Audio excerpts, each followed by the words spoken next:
Shalom semuanya, Happy Sunday! Selamat datang kembali di Sunday Service House of Grace Online. So great to see all of you. We hope that everyone is all well and healthy. Let's pray before we start. Thank you, Father, for a beautiful day. Thank you, Lord, that your amazing grace and your peace and your joy is always abundance in our heart. We believe, Lord, that it's going to be a great service. In Christ's name we pray. Amen. Let's worship God together. This song is titled Mighty Savior.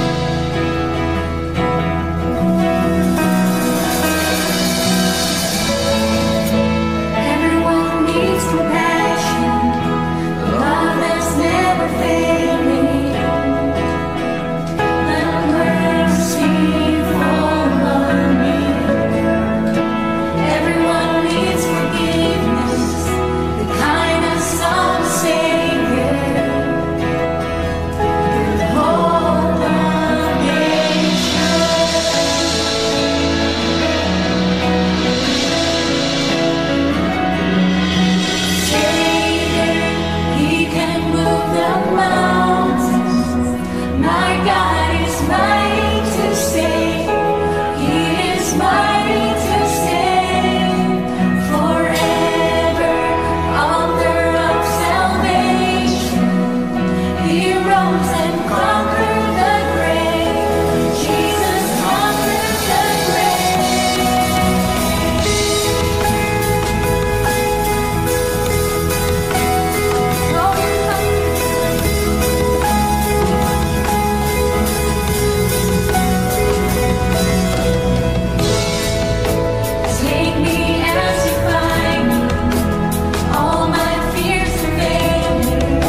Bapa di surga ya Tuhan, kami bersyukur syukur karena kebaikan-Mu ya Tuhan, karena Engkau selalu setia kepada kami, kepada anak-anak-Mu, karena Engkau adalah selalu mengasihi kami, Engkau selalu dekat dan selalu memberkati kami. Terima kasih Bapa, Engkau yang mengasihi kami, Engkau yang begitu baik. Pujilah nama-Mu, dalam nama-Mu kami berdoa. Amin. Selamat pagi semuanya.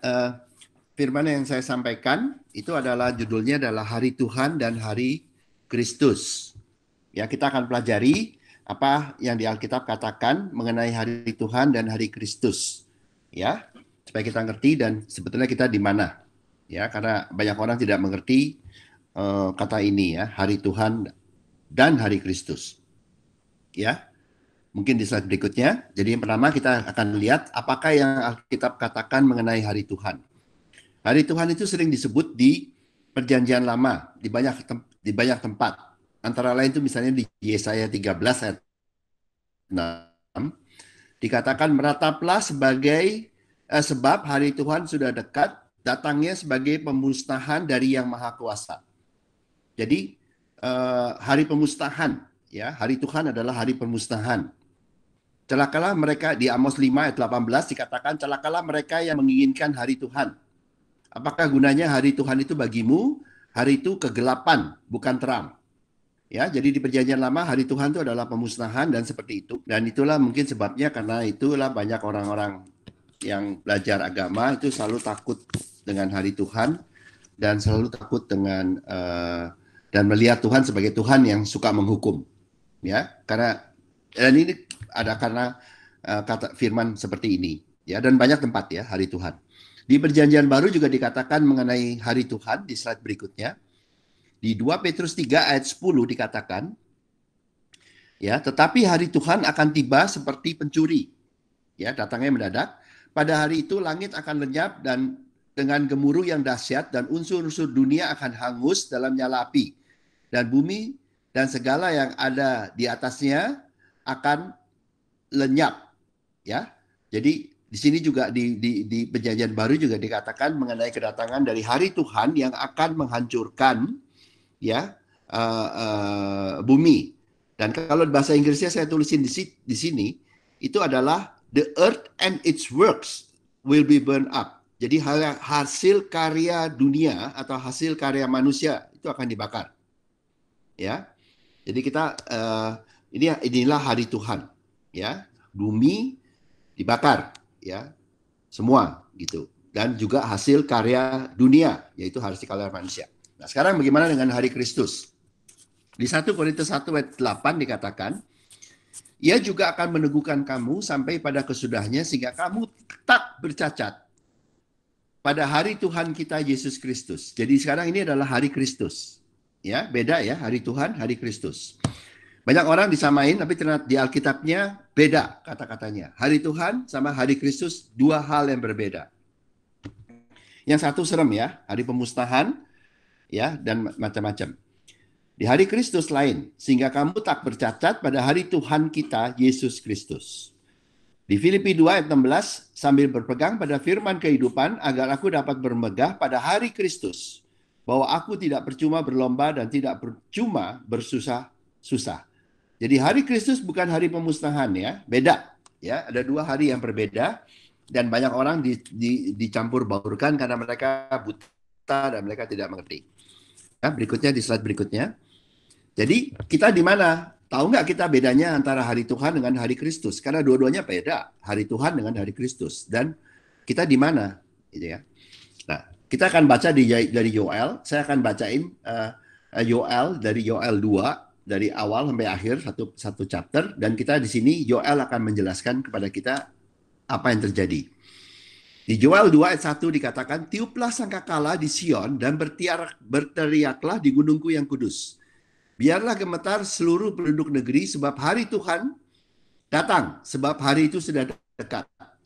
Jadi di Yoel dikatakan hari Tuhan sudah datang. Ya, 2 minggu lalu kita sudah baca Sodom dan Gomora ya, pelajaran dari Sodom. Ini banyak sekali persamaannya. Dan kalau udah lihat, mengerti cerita Sodom, kita cerita Yoel akan gampang. Kalau nggak ngerti Sodom, nggak ngerti akan bisa baca Yoel. Ya, jadi lihat ya, dimulai hari Tuhan itu akan datang, tapi dimulai bukan dengan hari Tuhan, dimulai dengan sangkakala di Sion dan di gunung yang kudus. Jadi cerita mengenai hari Tuhan dimulai ya dengan Tuhan berada di gunungnya, di Sion yang kudus. Ya, di Yoel 2 ayat 1. Jadi semuanya dimulai dengan Tuhan berada di Sion, di gunung yang kudus. Dan Tuhan mendeklarasikan hari Tuhan sudah dekat. Oke, di Yoel 2 ayat 1. Kita lihat berikutnya. Ya. Suatu hari gelap gulita dan kelam kabut. Suatu hari berawan dan kelam pekat. Seperti fajar di atas gunung-gunung terbentang suatu bangsa yang banyak dan kuat, yang serupa itu tidak pernah ada sejak purbakala, tidak akan ada lagi sudah itu, turun-turun pada masa yang akan datang. Jadi hari Tuhan itu adalah hari yang gelap, gulita, bukan hari terang. Hari yang gelap, gulita, dan kelam. Oke? Sama ya, seperti yang dikatakan di Yesaya dan seterusnya di Amos. Dan di Yoel 2 ayat berikutnya, di Yoel 2 ayat 3 dikatakan, di depannya, ya, api memakan habis. Ya, mungkin di slide berikutnya. Di depannya api memakan habis, di belakangnya nyala api berkorbar. Tanah di depannya seperti Taman Eden, tapi di belakangnya padang gunung tandus. Dan sama sekali tak ada yang dapat luput. Jadi hari Tuhan itu adalah hari kehancuran. Ya, padang gunung tandus ya sudah dihancurkan. Oke, nah berikutnya di Yoel 2 ayat 4 ya, rupanya seperti kuda dan seperti kuda balapan mereka berlari ya. Jadi ini tentara Tuhan ya. Seperti gemerlapnya kereta-kereta, mereka berlompat-lompat di atas puncak-puncak gunung, seperti gelitiknya nyala api yang memakan habis jerami. Jerami itu adalah wujud dari hasil karya manusia. Seperti suatu bangsa yang kuat, teratur barisannya untuk berperang. Jadi tentara Tuhan itu akan datang untuk berperang di hari Tuhan. Oke? Dan seterusnya di Yoel 2 ayat 6, terhadapnya bangsa-bangsa gemetar, segala muka bertambah menjadi pucat pasi. Karena Tuhan akan berperang pada hari Tuhan. Seperti pahlawan mereka berlari, seperti prajurit mereka naik tembok, dan mereka masing-masing berjalan terus dengan tidak membelok dari jalannya. Jadi tentara Tuhan itu mengetahui tujuannya, dan tujuan mereka, tujuan tentara Tuhan, dan mereka tujuan tentara Tuhan itu akan menjalankan yang Tuhan sudah arahkan. Ya, jadi itu adalah hari Tuhan. Mereka tidak berdesak-desakan, mereka berjalan terus masing-masing di jalannya. Mereka menerobos pertahanan dengan tombak, mereka tidak membiarkan barisannya terputus. Mereka menyerbu ke dalam kota, mereka berlari ke atas tembok, mereka memanjat ke dalam rumah-rumah, mereka masuk melalui jendela-jendela seperti pencuri. Jadi tentara Tuhan itu tidak akan tertahankan, semuanya akan diterjang oleh mereka. Dan sangat teratur. Oke, di Yoel 2 ayat 8. Ya, berikutnya, di Yoel 2 ayat 10 dikatakan, di slide berikutnya, di depannya bumi gemetar, langit bergoncang, matahari dan bulan menjadi gelap, ya, kegelapan, dan bintang-bintang menghilangkan cahayanya. Jadi hari Tuhan adalah hari kegelapan. Ya. Berikutnya, di Yoel 2 ayat 11 dikatakan, dan Tuhan memperdengarkan suaranya. Ya, di slide berikutnya kita bisa mendengarkan suaranya di depan tentaranya. Pasukannya sangat banyak dan pelaksana firman-Nya kuat. Betapa dan hebat dan sangat dahsyat hari Tuhan. Siapakah yang dapat menahannya? Nah, ini yang saya berhenti dulu. Dan Tuhan mendengarkan suaranya di depan tentaranya. Jadi suara Tuhan itu akan datang sebelum hari Tuhan. Ya, pada hari Tuhan tentara Tuhan bekerja. Dan sebelumnya itu terjadi, Tuhan mendengarkan suaranya. Ya. Jadi persis seperti sebelum Sodom dihancurkan, Tuhan berbicara dulu kepada Abraham dan kepada Lot dan kepada Sodom. Ya. Tuhan memperdengarkan suaranya di depan tentaranya. Jadi banyak orang nggak mengerti ayat ini ya, di Yoel apa yang terjadi di hari Tuhan. Tapi yang terjadi adalah sebelum hari Tuhan, hari pemusnahan itu, ada suara Tuhan berbicara. Ya, suara Tuhan berbicara. Tuhan membenarkan suaranya di depan tentaranya. Artinya sebelumnya tentaranya bekerja, Tuhan berbicara. Ya. Nah, apa yang dikatakan oleh suara Tuhan atau firman Tuhan yang disampaikan sebelum hari Tuhan? Ya. Kita lihat ya di slide berikutnya. Lihat ya, inilah suara Tuhan sebelum hari Tuhan. Tetapi sekarang juga demikian firman Tuhan, berbaliklah kepadaku dengan segenap hatimu, dengan berpuasa, dengan menangis dan dengan mengadu. Koyakan hatimu dan jangan pakaianmu. Hati, bukan pakaian. Hatimu, bukan pakaianmu, pakaian agamawimu. Berbaliklah kepada Tuhan, Allahmu, sebab ia pengasih dan penyayang, panjang sabar, berlimpah kasih setia. Ia menyesal karena hukumannya. Kalau di bahasa Inggris, ini bahasa Indonesianya nggak enak ya, menyesal karena hukumannya kayak Tuhan bikin salah, bukan. Bahasa Inggrisnya adalah he relent from doing harm. Dia berhenti dari berbuat yang menghancurkan. Ya, he relent from doing evil or harm. Ya, jadi bahasa Indonesia nggak enak ya, menyesal seakan-akan Tuhan berbuat salah. Itu maaflah, itu terjemahan, bukan saya yang terjemahin. Ya, itu begitu ya. Itu tuh, nah, jadi itu di Yoel 2 dikatakan ya, ayat 12 dikatakan Tuhan menyampaikan, ya, Tuhan tuh menyampaikan ya firman-Nya, kasih-Nya, ya. Jadi bahwa Dia itu ada apa? Dia itu adalah pengasih dan penyayang, ya, panjang sabar, ya, ya, dan semuanya penuh kasih, ya.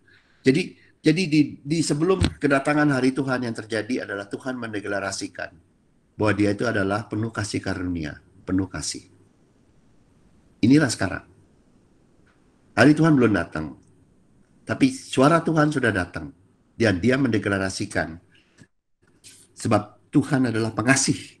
Tuhan adalah kasih. Penyayang. Sebelumnya jangan balik. Ya, balik dulu. Ya, ke slide yang tadi. Ya. Pengasih, penyayang, panjang sabar dan berlimpah kasih setia. Ini yang disampaikan dulu sama Tuhan sebelum hari Tuhan. Ini yang sekarang terjadi. Oke? Nah, kita lihat sekarang di slide 14. Di Yoel 2 ayat 14. Ya. Siapa tahu, mungkin ia mau berbalik, menyesal dan ditinggalkannya berkat, menjadi korban sajian dan korban curahan bagi Tuhan, Allahmu. Tiuplah sangkakala di Sion, adakanlah puasa yang kudus, lakukanlah perkumpulan raya, ya. Ditinggalkannya berkat, ya. Jadi di Yoel 2 ayat 14, ya, itu dikatakan ya, ditinggalkannya berkat. Itu tuh kalau yang berbalik kepada Dia, yang berbalik atau menerima kasih-Nya, Tuhan akan memberikan berkat. Dan kalau bahasa Inggrisnya ya, disebutnya tuh, ya, leave, ditinggalkannya berkat itu disebutkannya, he will leave a blessing behind him. Artinya dia di depan berantem, dan di belakang kita, orang yang menerima kasih-Nya akan ditaruh di belakang dia. Dan di belakang dia akan diberkati. Lengkap nggak? Seperti saya pernah sampaikan waktu Tuhan dengan Musa ditaruh di belakang, Tuhan di depan. Ya, itu seperti itu. He leave a blessing behind him. Bagi yang menerima kasih-Nya, bukan you yang kerja. You hanya di belakang Tuhan. Tuhan yang bekerja, dan di belakang Tuhan, bukan di depan Tuhan, di belakang Tuhan, itulah berkatmu. Ya, ditinggalkannya berkat itu bahasa Inggrisnya.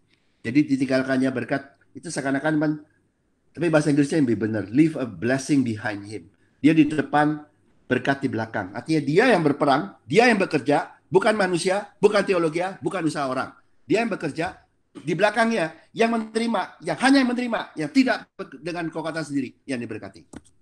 Itu ya. Menjadi korban sajian dan korban curahan bagi Tuhan. Tiuplah sangkakala Sion. Adakanlah puasa yang kudus, lakukanlah perkumpulan raya. Dan waktunya yang di belakang itu, yang di belakang dia, tidak hanya diberkati, tapi menjadi kudus. Karena dia yang menghadapi dosa. Dia yang menghadapi segalanya. Ya. Adakanlah puasa yang kudus.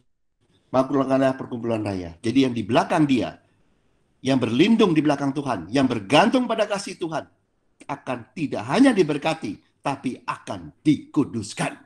Ya. Itu di Yoel 2 ayat 14 sampai 15. Lihat ya, di Yoel 2 ayat 16. Dikatakan, kumpulkanlah bangsa ini, kuduskanlah jemaah, himpunkanlah orang-orang tua, ya, kumpulkanlah anak-anak, bahkan anak-anak yang menyusu. Baiklah pengantin laki-laki keluar, slide berikutnya, dari kamarnya, dan pengantin perempuan dari kamar tidurnya. Ya, jadi itu di slide berikutnya ini, sorry, slide-nya belum ganti. Tapi dilihat ya, baiklah pengantin laki-laki keluar dari kamarnya dan pengantin perempuan dari kamar tidurnya. Jadi, suara Tuhan itu juga sebetulnya menyiapkan hari Tuhan itu sebetulnya. Yang pemusnahan, ya, itu juga itu sebetulnya menyiapkan adalah persiapan untuk mempelai pria dan wanita ketemu. Hari Kristus, yaitu pertemuan antara mempelai pria dan mempelai wanita. Jadi hari Tuhan yang ditakutkan oleh agamawi, dan mereka harus takut karena mereka itu akan terjadi pada mereka. Itu pemusnahan adalah untuk mempersiapkan hari Kristus. Karena di dalam hari Kristus, mempelai wanita dan perempuan tidak boleh lagi ada agamawi. Itu akan dihabisin. Habisin sampai habis, semula seperti Tuhan mengampunkan Sodom. Itu akan terjadi. Jadi yang namanya hari Tuhan, itu karena Tuhan mengasihi gerejanya dan Kristus. Sehingga pernikahan mempelai ya, domba, anak domba, itu harus jadi dengan baik. Jadi semua yang racun, semua yang kotor, semua yang agamawi, semua yang dari manusia, itu harus dihabisin dulu. Itu di hari Tuhan. Itu yang terjadi ya. Ya. Tapi saya udah lompat, cara lihat di Yoel 2 ayat 17 di slide berikutnya. Nah, apa yang terjadi sekarang ini? Pada waktu Tuhan berkata, Tuhan adalah kasih, dan percaya kepada Dia yang adalah kasih. Apa yang terjadi? Di Yoel 2:17. Ini sekarang terjadi toh. Tuhan menyatakan dirinya adalah kasih. Dan apa yang terjadi pada kaum agamawi, pada kaum gereja? Apa yang terjadi? Ya ini yang terjadi. Yoel 2:17.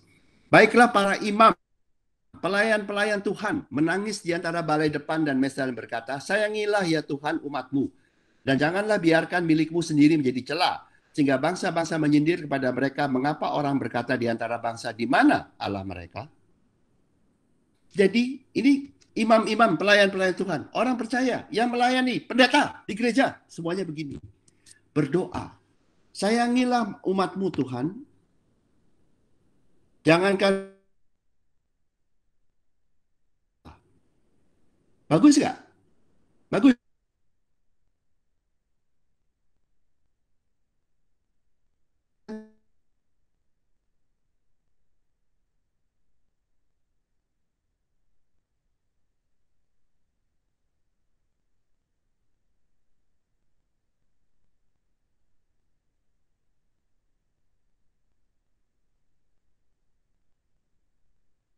Itulah yang sekarang terjadi.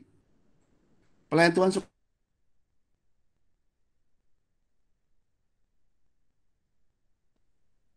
mereka. Yang sebetulnya yang harus mereka tangisi adalah mereka sendiri. Karena mereka adalah penyangkal. Mereka tidak tahu bahwa Tuhan semiliar, sejuta, berapa kali lebih besar, lebih mengasihi daripada mereka. Yang berpikir bahwa Tuhan itu kejam. Jadi pelayan Tuhan itu suka menangis dan berpikir bahwa mereka lebih mengasihi manusia daripada Tuhan yang suka marah. Sedih nggak? Ini yang terjadi. Ini agamawi. Pikirnya dia lebih baik.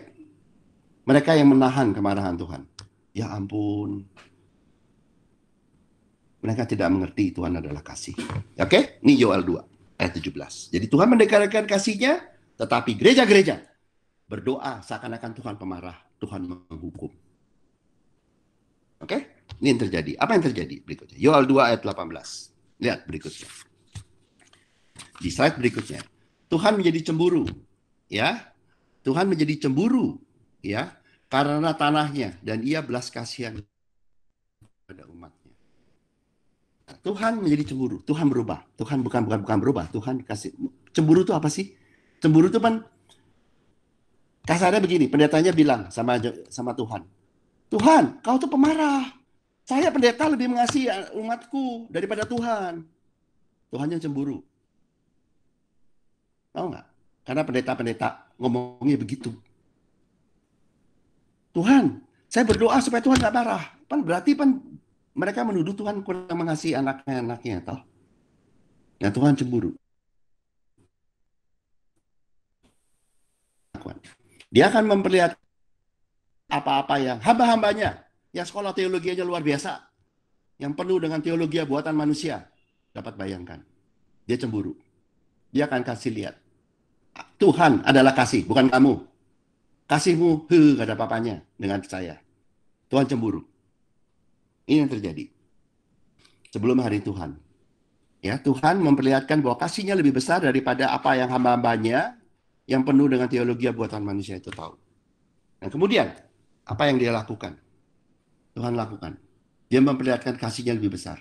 Pendeta-pendeta itu kan cuma bilang Tuhan jangan bunuh umatmu, kan begitu toh kira-kira. Tuhan kasih lihat bahwa dia cemburu karena tanyanya dan dia belas kasihan pada umatnya. Artinya Tuhan memperlihatkan, saya tuh lebih mengasihi lu dari pendeta-pendeta itu. Saya tuh akan berkati bukan hanya saya menyelamatkan, bukan hanya saya menyelamatkan, saya akan memberkati tanahnya. Jadi saya punya kasih jauh lebih besar daripada yang teologi bisa ajarkan.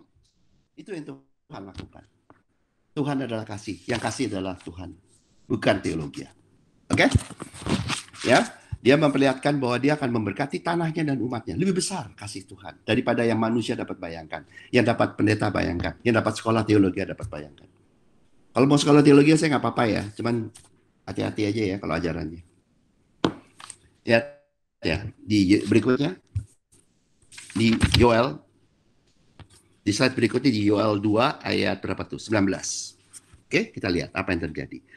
Tuhan menjawab di Yoel 2 ayat 19. Tuhan menjawab katanya kepada umatnya, sesungguhnya aku akan mengirim kepadamu ya gandum, anggur dan minyak dan kamu akan kenyang memakannya. Di slide berikutnya, aku tidak akan menyerahkan kamu lagi menjadi celah di antara bangsa-bangsa. Jadi di Yoel 2 ayat 19 Tuhan menjawab katanya kepada umat, sungguhnya aku akan mengirimkan kepadamu gandum, anggur dan minyak dan kamu akan kenyang makannya. Aku tidak akan menyerahkan kamu menjadi celah di antara bangsa-bangsa. Ya, jadi Tuhan tuh akan membuktikan karena dia cemburu kepada orang-orang yang ngajarin bahwa ngaco semua tuh bahwa Tuhan kurang mengasihi, Tuhan pemarah. Dia bilang, saya akan memberkati yang menerima kasihnya, bukan yang ikutin pendeta-pendeta itu, yang ngaco. Itu tapi dengan gandum, anggur dan minyak yang menerima kasihnya, aku akan berikan. Saya bukti lebih besar daripada yang teologi bisa ajarkan. Kasihku lebih besar daripada orang-orang dengan cara memberikan kau anggur dan minyak. Yang menerima kasih Tuhan akan kau diberkati dengan anggur dan minyak. Dan saya akan membela kamu supaya kamu pernah dipermalukan di antara semua orang di dunia. Karena aku membela kamu. Dua lakukan, memberkatimu dan tak pernah dipermalukan di antara bangsa-bangsa. Jadi Yoel 2:19 itu berkat Tuhan. Ya, karena dia sangat mengasihi kita. Dan kasihnya lebih besar daripada manusia atau pendeta bisa berikan. Pendetanya nggak tahu aja, bukan jahat, teman nggak ngerti. Di Yoel 2 ayat 20, di slide berikutnya dikatakan, ya, yang datang dari utara itu akan kujauhkan daripadamu dan akan kuusir ke suatu negeri kering dan tandus. Barisan mukanya ke laut timur dan barisan belakangnya ke laut barat. Maka bau busuknya dan bau anjirnya akan naik sebab ia telah melakukan perkara yang besar. Jadi Tuhan akan berperang dengan yang dari utara. Siapa yang dari utara? Babel. Apa yang di Babel? Menara Babel, agamawi. Jadi Tuhan ini menghadapi. Tuhan baik nggak? pertama Tuhan tuh kasih lihat kepada pendeta-pendeta yang kurang percaya pada kasihnya. Dia bilang, saya akan buktikan loh, saya cemburu. Saya akan buktikan bahwa kasihku lebih besar. Jauh daripada kau pendeta-pendeta, hamba-hambaku yang keracunan agamawi. Aku akan buktikan bahwa kasihku lebih besar pada umat-umat. Itu satu. Yang kedua, kamu kan kerusakan gara-gara agamawi toh? Gara-gara tanah Babel toh? Akan ku jauhkan. Aku yang perang sama agamawi. Yang kau percaya itu. Itu yang Tuhan lakukan. Dijual 20. Pertama dia belain kita yang percaya kasihnya. Yang kedua dia akan perang sama karena Tuhan masih mengasihi pendeta-pendeta. Yang keracunan agamawi itu Tuhan bilang, saya akan perang sama agamawi. Yang meracuni kau. Yang datang dari utara itu artinya dari Babel.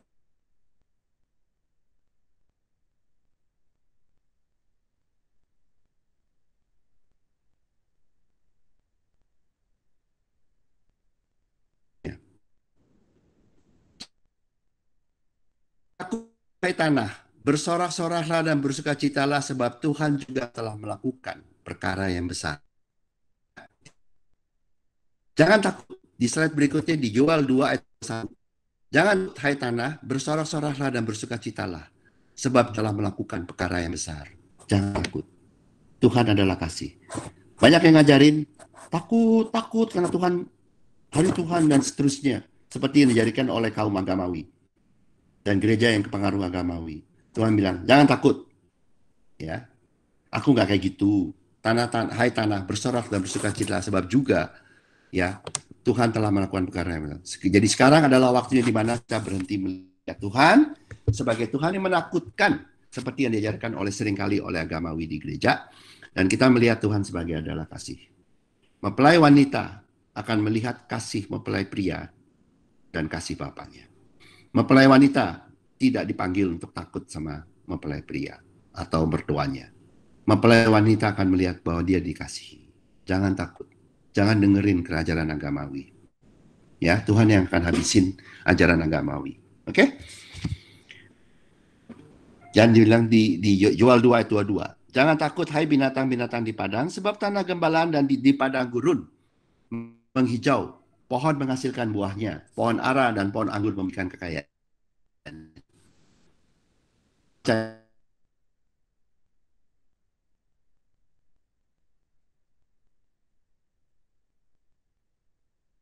Mengikuti jalan diri sendiri, merasa lemah untuk berperang dengan orang Kanaan, masuk padang gurun. Yang kedua, ya, pohon-pohon di tanah perjanjian tidak berbuah pada waktu Nabi Elia, pada waktu di tanah perjanjian, di gereja tidak berbuah. Kenapa? Pada waktu mengikuti nabi palsu. Ya. Dan berikutnya pohon ara tidak berbuah, dipakai cuma daunnya, itu mengikuti agamawi. Adam mencoba menutupi ketelanjangan dengan daun pohon ara. Oke? Jadi saya akan mengakhiri, Tuhan akan mengakhiri padang gurun. Yaitu ketergantungan pada diri sendiri. Tuhan akan mengakhiri palsu. Tuhan akan selesaikan. Dan Tuhan akan mengakhiri agamawi, membuat pohon ara tidak berbuah.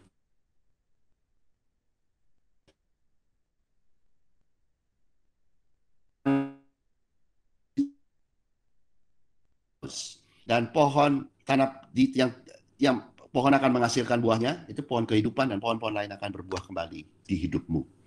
Ya, dan pohon ara dan pohon anggur juga akan memberikan kekayaannya. Artinya mereka akan kembali berbuah. Pohon kehidupan berbuah dan pohon-pohon lainnya akan berbuah karena nabi palsu akan dihilangkan, agamawi akan dihilangkan. Pohon itu hanya bisa berbuah pada saat agamawi dan nabi palsu dihilangkan. Mereka yang mengikuti nabi palsu dan agamawi tidak akan diberkati. Itu terjadi. Kenapa? Tuhannya bukan Tuhan. Tuhannya nabi palsu, Tuhannya agamawi. Oke? Yang hanya yang Tuhannya adalah Tuhan. Itu yang akan mendapat berkat dari Tuhan. Ya, dijual 2 ayat 22. Terus kita lihat dijual 2 ayat 23. Hai Bani Sion, di slide berikutnya, bersorak-soraklah dan bersukacitalah karena Tuhan Allahmu. Jadi tadi tanahnya diberkati dulu, yang kedua orangnya, kita. Jadi sekeliling kita diberkati untuk menjadi berkat buat kita. Yang sekarang kitanya diberkati. Hai Bani Sion, bersorak-soraklah dan bersukacitalah karena Tuhan Allahmu, sebab telah diberikan padamu hujan pada awal musim dan adilnya, dan diturunkannya hujan pada awal dan hujan pada akhir musim seperti kemarau. Jadi Tuhan memberkati kita dengan memberkati sekeliling kita untuk menjadi berkat buat kita, hujan turun, dan tempat pengirikan jadi penuh dengan gandum, dan tempat pemerasan kelimpahan anggur dan minyak. Jadi hujan seperti hujan telah turun ke tanah perjanjian seperti di zaman Elia. Setelah para nabi palsu dihabisin, ya, ditiadakan. Tanah perjanjian menjadi berlimpah kembali. Ya, itu yang terjadi. Yoel 2 ayat 23 dan 24. Ya. Yoel 2 ayat 25 dikatakan, aku akan memulihkan padamu tahun-tahun yang hasilnya dimakan habis oleh belalang pindahan, belalang lompat, belalang pelahap, dan belalang pengerit. Tentaraku yang besar akan kukirim ke antara kamu. Lihat ya, tentara Tuhan akan berperang pada hari Tuhan. Tentara Tuhan akan berperang pada Sodom. Tentara Tuhan akan berperang pada hasil agamawi dan hasil diri sendiri. Jadi Tuhan melihat, tentaraku akan kukirim kepadamu untuk habisin agamawi di sekelilingmu. Kenapa? Karena agamawi itu adalah binatang-binatang seperti belalang yang tukang ngambilin panenmu. Ajaran agamawimu yang kau belajar sebelumnya itu adalah seperti belalang pindahan, belalang pelompat, belalang pelahap, dan belalang pengerit. Itu akan kuhabisin oleh tentaraku karena aku mengasihimu. Dan aku akan memulihkan kepadamu tahun-tahun yang dimakan habis oleh ajaran agamawi tadi dan nabi palsu tadi. Restorasi Tuhan telah tiba dan menggantikan sukacita yang hilang karena dosa atas kegantengan dan dosa agamawi. Kita nggak ngerti. Tapi Tuhan bilang, nggak apa-apa. Saya beresin, saya mengasihimu. Kamu nggak usah itu. Saya akan buat kamu ngerti, saya akan balikin semua, dan saya akan habisin, saya akan hilangkan seluruh teologi yang ngaco. Oke? Tuhan yang akan perang. Ini gereja adalah milik Tuhan, bukan milik pendeta. Oke? Lihat ya. Di Yoel 2 ayat 26. Maka setelah itu, kamu akan makan banyak-banyak. Ya. Ya, nggak apa-apa. Boleh ya, makan banyak-banyak dan menjadi kenyang. Dan kamu akan memuji-muji nama Tuhan. Allahmu yang memperoleh dengan baik. Kamu yang dikuasai agamawi sekarang secara ajaib dilepasin. Dan umatmu tidak akan jadi malu lagi untuk selama-lamaku. Ya. Jadi Tuhan akan membuat kita tidak jadi malu. Kenapa? Karena sukses. Karena akan diberkati dengan sekeliling kita. Dan makannya banyak-banyak. Gitu ya. Itu yang pertama. Diberkati oleh sekeliling kita. Setelah agamawi dihabisin. Dan di sekeliling kita. Kemudian untuk kita. Kemudian 27. Kamu akan mengetahui bahwa aku ini ada di antara orang-orang Israel. Bahwa aku ini adalah Tuhan Allahmu. Dan tidak ada yang lain. Dan umatku tidak akan menjadi malu untuk selama-lamanya. Tuhan merasa. Pertama, diberkati oleh sekelilingnya. Yang kedua, aku di antara orang Israel. Artinya, Tuhan kudus toh. Artinya, kau menjadi kudus. Jadi kedua. Berkat Tuhan cuma dua. Memberkatimu dengan sekelilingmu. Yang kedua, membuat kau kudus. Jadi secara materi, secara apa, dan seterusnya. Dan kedua, dengan kekudusanmu. Dua hal. Tuhan. Ya. Itu yang Tuhan lakukan. Berkat Tuhan cuma dua. Memberkatimu dengan segala materi dan segala apa. Dan segala hal. Yang kedua, membuat kau kudus. Itu dua hal. Ya. Dan Yoel 2 ayat 28. Kemudian daripada itu akan terjadi bahwa aku akan mencurahkan rohku ke atas semua manusia. Maka anak-anakmu laki-laki dan perempuan akan berbuat, orang-orangmu yang tua akan mendapat mimpi, terang-terangmu akan mendapat penglihatan-penglihatan. Jadi Tuhan akan membuat orang percaya ya dapat melihat kasih-Nya. Kenapa? Roh Tuhan tuh kapan sih dicurahin? Pada waktu Tuhan Yesus pernah mau dibaptis, ada dua hal terjadi. Ada suara, inilah anakku yang kukasihi. Tuhan adalah kenan dan roh Tuhan turun. Jadi wujud Roh Kudus itu adalah Tuhan adalah kasih. Rohku kucurahkan. Kan pada waktu roh Tuhan dicurahkan ke Yesus, apa yang dikatakan dari surga atau dari Tuhan? Inilah anakku yang kukasihi, kepadanya aku berkenan. Jadi pada waktu Tuhan berkata itu, aku akan mencurahkan rohku ke atas semua manusia. Artinya, semua manusia akan mengerti bahwa Tuhan adalah kasih. Titik. Tanpa syarat. Tanpa tambahan dari PhD di sekolah. Ya, titik. Tuhan adalah kasih sepenuhnya. Ya, itu yang akan Tuhan lakukan. Nah, sekarang yang berikutnya. Juga ke atas hamba-hambaku, laki dan perempuan, akan kucurahkan rohku pada hari itu. Jadi hamba-hambaku, pendeta-pendeta, yang hamba-hambaku, yang sering nangis, berdoa, Tuhan jangan marah dong, selamatin orang. Karena Tuhan kurang mengasihi, sekitar kita pendeta lebih mengasihi kepada orang-orang itu. Pendeta-pendeta itu hambaku. Tuhan bilang, juga aku akan curahkan rohku. Mereka juga tahu Tuhan kasih. Marah, aku akan ubah. Teologi kehadiran tetap mengasihi. Ubah supaya dan aku akan ubah. Ya. Jadi juga kepada hamba-hambanya yang tadi, yang penuh dengan teologi buatan manusia, karena sekolahnya kepintaran. Tuhan akan buat mereka akhirnya dapat melihat kasih-Nya. Ya. Pada hari itu juga Tuhan akan buka. Mereka akhirnya bisa melihat Tuhan adalah kasih. Pada itu karena Tuhan mengasihi, Tuhan tidak bisa berubah. Di Yoel 2 ayat 30. Dan aku akan melakukan mujizat-mujizat di langit dan bumi. Nah, ini kembali lagi ke hari Tuhan. Jadi tadi suara Tuhan sebelum hari Tuhan. Ini sekarang hari Tuhan. Aku akan melakukan mujizat-mujizat di langit dan di bumi, darah dan api dan gumpalan asap. Matahari akan berubah menjadi gelap gulita dan bulan menjadi darah sebelum datangnya hari Tuhan yang hebat dan dahsyat itu. Jadi sekarang kita kembali ke hari Tuhan. Ya. Akan datang. Kapan? Setelah kasih Tuhan telah selesai bekerja. Hari Tuhan tidak bisa datang sebelum kasih Tuhan selesai bekerja. Pemusnahan agamawi hanya akan terjadi setelah kasih Tuhan selesai menyelamatkan, selesai memberesin. Karena yang paling kuasa adalah bukan kuasa Tuhan, yang paling kuasa adalah kasih Tuhan. Kuasa Tuhan harus mengikut kasih Tuhan. Ya. Oke. Berikutnya di Yoel 2:32. Dan barang siapa yang berseru kepada nama Tuhan akan diselamatkan. Sebab di Gunung Sion dan di Yerusalem juga di bukit ya, akan ada keselamatan seperti yang telah difirmankan Tuhan. Dan setiap orang yang dipanggil Tuhan akan termasuk orang-orang yang terlepas. Terlepas apa? Terlepas dari bahaya, terlepas dari kehancuran. Jadi yang menerima keselamatan darinya, yang menerima kasih-Nya, akan diselamatkan di mana? Ditaruhnya di gunung.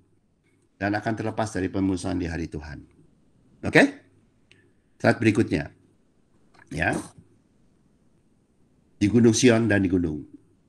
Jadi Tuhan akan meletakkan umat-Nya yang menerima kasih-Nya di gunung. Di mereka akan menikmati hari Kristus. Hari Kristus. Karena hari Kristus adalah hari di mana Tuhan bersama dengan umat-Nya. Tuhan di mana? Di gunung. Bersama dengan umat-Nya. Itu taruh di situ. Ya. Oke, nah sekarang kita udah baca semua nih Yoel 2-32. Jadi sekarang mudah-mudahan udah bisa lebih ada pencerahan sedikit dari Yoel ya. Nah, sekarang kita tutup ya dengan ini. Lihat ya. Jadi hari Tuhan adalah hari pemusnahan Tuhan atas para nabi palsu, agamawi yang bergantung pada hasil perbuatan manusia. Jadi ini persis seperti saat Tuhan menghancurkan Sodom berserta dengan hasil karya agamawi. Makanya 2 minggu lalu saya sampaikan pelajaran dari Sodom, karena tanpa you ngerti pelajaran dari Sodom, you tidak akan bisa baca Yoel. Tapi sekarang you bisa. Ya. Jadi saat hari Tuhan adalah seperti hari Tuhan menghancurkan agamawi Sodom. Ya. Dan itu pasti terjadi. Dan musnah sampai habis agamawi dibakar. Dengan segala hasil karya dibakar sampai habis. Kalau di sana dulu ada istana, ada katedral di Sodom, habis dibakar semua. Sampai habis. Itu begitu. Ya, jadi ngerti ya. Ada waktunya. Dan itu kan kaget. Sodomnya nggak kaget. Ya, mendadak gitu. Tapi kita enggak, kita udah tahu sebelumnya. Mereka akan kaget. Kita enggak. Ya, habis itu di slide berikutnya, hari Kristus adalah hari kesempurnaan dari Tuhan untuk mempelainya yang bertemu dengan Kristus. Jadi persis seperti hari di mana Tuhan meletakkan Abraham di gunung bersama dengan Tuhan. Jauh dari pemusnahan Sodom. Ingat nggak? Cerita Sodom itu diakhiri dengan Abraham bersama dengan Tuhan. Dan juga Lot akhirnya di gunung. Itulah hari Kristus. Di gunung bagi kita. Termasuk Lot. Akhirnya ke gunung. Lepas dari Sodom, dari agamawi. Karena Tuhan yang habisin agamawi. Gak usah berantem sama teologi ya. Teologi akan dihabisin sama Tuhan. STT, didikan manusia. Kalau dari Tuhan, pelajarannya oke. Kalau didikan manusia, saya kasih tahu. Pasti dihabisin. Ajaran manusianya ya. Nggak bisa. Gerejanya dan dunia dikontaminasi. Ya, dan kita akan melihat, kita akan tahu, dan kita juga akan di atas bersama dengan Tuhan, hari Tuhan di gunung, di Yerusalem, di Sion, di gunung. Ya, berikutnya, nih, slide berikutnya adalah saya tulis, bahkan mereka yang suka memanggil diri mereka hamba-hamba Tuhan, karena mereka masih penuh dengan teologi buatan manusia seperti Lot. Ya toh? Mereka itu yang sering berpikir Tuhan kurang mengasihi. Tuhan, ampuni orang-orang itu, jangan dibunuh. Menangis. Karena berpikir bahwa Tuhan itu akan mau matiin orang-orang. Bahwa Tuhan itu kurang mengasihi. Pendeta lebih mengasihi gitu. Yang punya teologi kayak gitu, Tuhan bilang, Tuhan hambaku. Ya. Pada akhirnya aku akan buat kau mengerti bahwa aku itu lebih mengasihi. Bukan yang kau pikirkan di teologi aneh-aneh itu. Ya, apaan sih berdoa minta Tuhan mengampuni orang lain? Emang Tuhan kurang mengasihi ya? Emang pendeta lebih mengasihi ya? Cuma menyangkal kasih Tuhan. Tuhan bilang, nggak apa-apa. Saya akan bersihin kamu dan saya akan buktikan bahwa aku lebih bisa mengasihi. Pada akhirnya mereka akan tahu bahwa Tuhan adalah kasih. Karena Tuhan tetap adalah kasih. Kepada yang teologianya ngaco pun Tuhan adalah kasih. Tetap mengasihi. Kepada gereja yang nggak benar pun, Tuhan adalah kasih. Saya benerin, saya beresin, saya adalah Tuhan. Itu begitu. Nggak hukum. Nggak dihukum. Nggak dapat berkat, emang iya. Tapi kalau nggak dihukum, enggak. Jadi kasih Tuhan akan menang atas keras kepala dari para pemimpin gereja yang agamawi. Biarin yang keras kepala gereja agamawi. Nggak apa-apa kok. Tuhan mengasihi kok. Pada waktunya mereka juga berubah. Telat, bukan telat ya, hampir telat. Pas-pasan, tapi ya berubah juga. Ya, itu seperti itu. Pada akhirnya. Seperti Lot, akhirnya kan selamat juga. Meskipun nggak dapat apa-apa. Gitu. Ya. Ujungnya seperti apa? Nabi palsu. Karyanya. Dan inilah ya, dari yang di Filipi 2:9 dikatakan. Itulah sebabnya Allah sangat meninggikan dia, meninggikan Kristus, dan mengadakan kepadanya nama di atas segala nama, supaya dalam nama Yesus bertekuk lutut segala yang ada di langit dan yang ada di bumi, yang di atas bumi dan yang ada di bawah bumi, dan segala lidah mengaku Yesus Kristus adalah Tuhan bagi kemuliaan Allah Bapa. Jadi pada ujungnya semua orang, termasuk yang teologianya ngaco, akan mengaku bahwa, dan bukan hanya ngaku, bertekuk lutut. Kalau bahasa Chinese-nya kui. Ya, bertekuk lutut, mengaku bahwa Tuhan adalah kasih. Mereka sekarang bisa berkoar-koar macam-macam ajarannya. Ujungnya kau semua orang, termasuk yang PhD, harus mengaku dan harus bertekuk lutut mengaku. Bukan campuran. Seperti yang sadar. Pada akhirnya Tuhan akan buat sadar karena Tuhan baik. Akhirnya ngaku. Bukannya kayak bukan dihukum loh. Akhirnya ngaku, iya Tuhan begitu baik. Tuhan adalah kasih. Tuhan, saya salah dulu begitu. Akan begitu. Ya. Ujungnya, sampai kita lihat di cerita di Sodom, Lot pun akhirnya ke gunung. Lot pun akhirnya tahu bahwa Tuhan adalah kasih. Abraham udah di situ. Saya harap kita jadi Abraham ya. Jadi anaknya Abraham toh, udah di gunung, aman, diberkati semuanya. Jangan jadi Lot. Mutar-mutar dulu di Sodom baru ke gunung. Itu aja. Kalau Lot itu kalau agamawi. Tapi Kristen gitu loh. Ya. Jadi jangan jadi Sodom, jangan jadi Lot, dan jadi Abraham. Jadi ujungnya Joel 2 itu adalah menceritakan bahwa yang terjadi di Sodom akan terjadi di dunia di kemudian hari. Wah, karena itu tidak pernah berubah. Manusia ya begini, agamawi ya begini. Tapi kasih Tuhan tetap sama. Jadi yang terjadi di kejadian, di cerita Sodom, itu adalah wujud dari nubuat apa yang terjadi. Dan sekarang kita alami. Itu nubuatan untuk akhir zaman. Ini sebetulnya yang saya sampaikan, eskatologi. Nubuatan mengenai akhir zaman. Dan you akan mengerti, jauh lebih mengerti dari semua orang yang dikuasai oleh teologi yang ngaco. Ini eskatologi. Sebenarnya ini salah. Ini yang terjadi dan kita sedang alami. Gak usah takut toh, jangan takut. Tuhan adalah kasih, mengasihi kita selama-lamanya. Kita di gunung. Ya, 2 minggu lagi saya terusin mengenai berkat yang kau akan terima di gunung itu. Tapi indah dari Tuhan. Tuhan baik. Termasuk pada hambanya Tuhan baik. Nggak ada. Tuhan tidak menghukum. Mereka kena hukuman karena agamanya sendiri, bukan karena Tuhan. Tuhan tetap baik. Ya, dan Tuhan nolong supaya akhirnya semuanya bisa mengerti. Termasuk kita. Dulunya kita nggak ngerti. Sekarang kita bisa mengerti. Tuhan adalah kasih 100%. Memberkati kita, menjaga kita. Jangan takut sama bisnismu.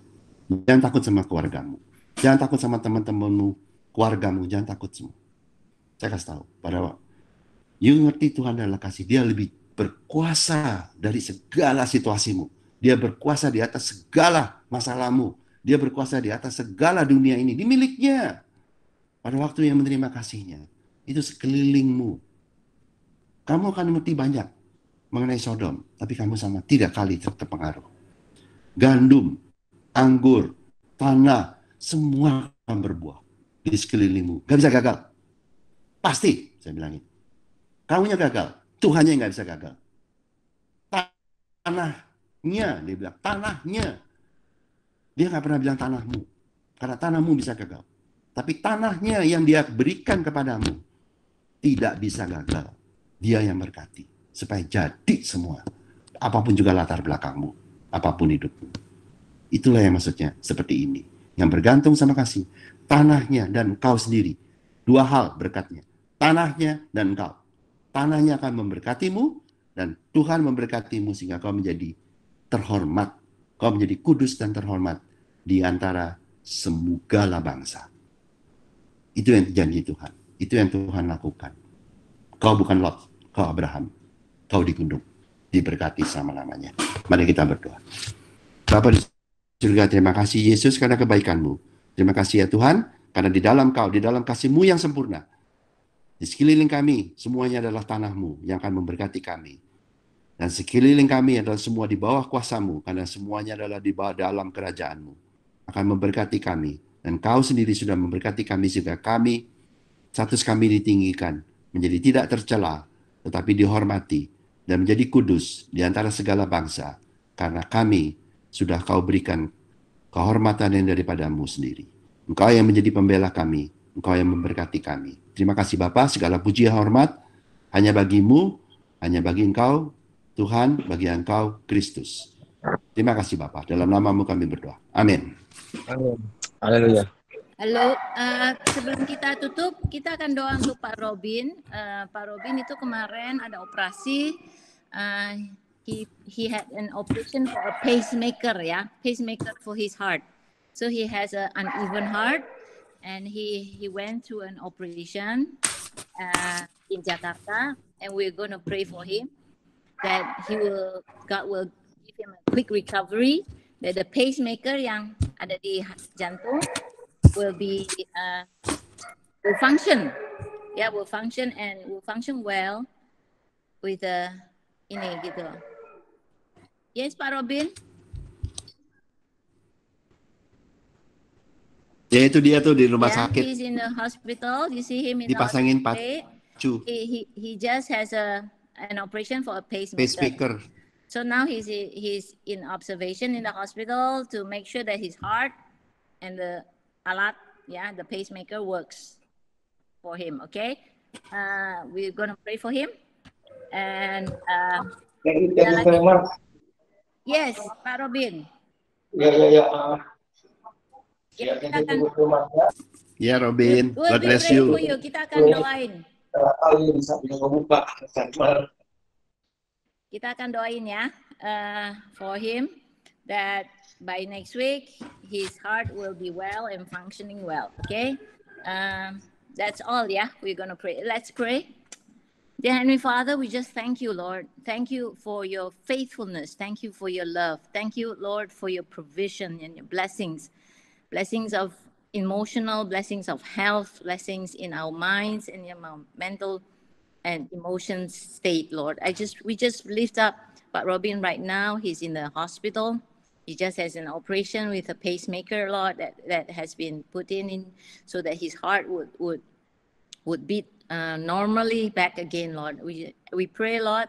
We thank you, Lord, that the operation is successful, and we just pray that the recovery will be quick for him, that the pacemaker that is put into him, Lord, will work with his heart, and the pacemaker will function well and will blend well with his heart, that he has the rhythm that is normal back again, Lord, in his heart. We just pray, Lord, for your healing, Lord, upon Robin right now, and continue, Lord, to give him a quick recovery, that by next week he will be his heart will be functioning normal again, back to normal, and he will be able to enjoy all the blessings, all the goodness that you have for him, because you are faithful, Lord.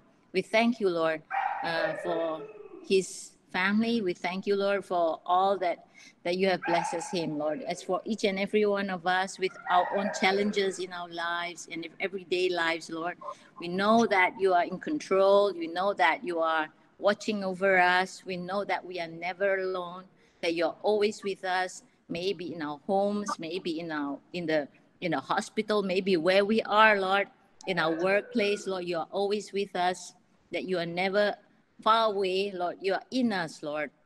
And you are God that is faithful and loving, Lord. And in everything that we face us, in our challenges that we face us, we know that you will provide.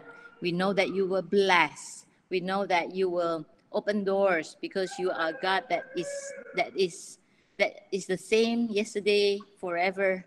You are always the same, Lord. You never change, Lord. Your faithfulness, your love, your goodness, your mercies, your kindness, Lord, your provisions never changes, Lord. Even in our circumstances that change, you never change, Lord. That you are the constant thing in our lives, Lord, constant person in our lives that never changes, Lord. You don't go with the flow, but you are the one that give us the stability in our lives, Lord. When we thank you for that, we thank you for your love, for your goodness, and for your faithfulness. Thank you. In Jesus' name we pray. Amen.